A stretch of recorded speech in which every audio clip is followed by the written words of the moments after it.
Bonjour à tous. Alors aujourd'hui, je voudrais vous parler d'une prise de parole de la chef des Verts, Marine Tondelier. Une prise de parole comme on en entend peu. Une prise de parole dans laquelle tout, absolument tout, est faux. Ou disons alternativement vrai, pour parler le langage des complotistes et autres Trumpistes de tous bords. Alors elle dit, moi, en 2015, quand il y a eu Fukushima, alors ça commence mal parce que Fukushima c'était en 2011 évidemment, mais passons. Moi, en 2015, comprenons 2011, quand il y a eu Fukushima, je me suis dit, on a gagné. On imagine bien que ce sont les Verts ou les antinucléaires qu'elle cible dans le on a gagné, mais est-il vraiment possible qu'une responsable politique assume un cynisme tel qu'avec 20 000 morts, elle puisse se dire youpi, cela sert mes positions politiques antinucléaires?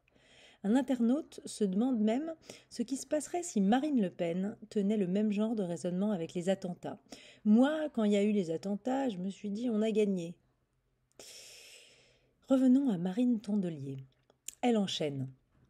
Parce que vous comprenez, Tchernobyl, c'était les pauvres. Mais là, les Japonais, c'était sérieux. Je ne crois pas que quiconque en France ou ailleurs ait pensé cela à propos de Tchernobyl. Au contraire, on ne parlait que du nuage et du fait qu'il était passé au-dessus du pays ou non, dans quelle proportion, dans les autres pays européens, etc. Mais ce n'est pas tout. Marine Tondelier donne ensuite sa version de Fukushima.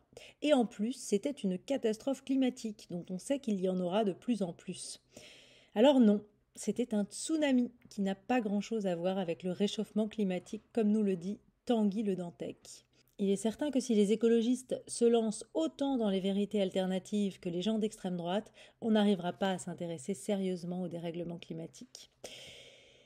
Enfin, elle parle de tout l'argent qu'on met là et qu'on ne met pas dans le renouvelable. Eh bien, c'est encore loupé, car aujourd'hui même, le 15 mai, le chef de l'État annonce justement un investissement dans le solaire de 710 millions d'euros, qui débouchera sur la création de 1700 emplois en 2027. Bonne journée sur RCJ.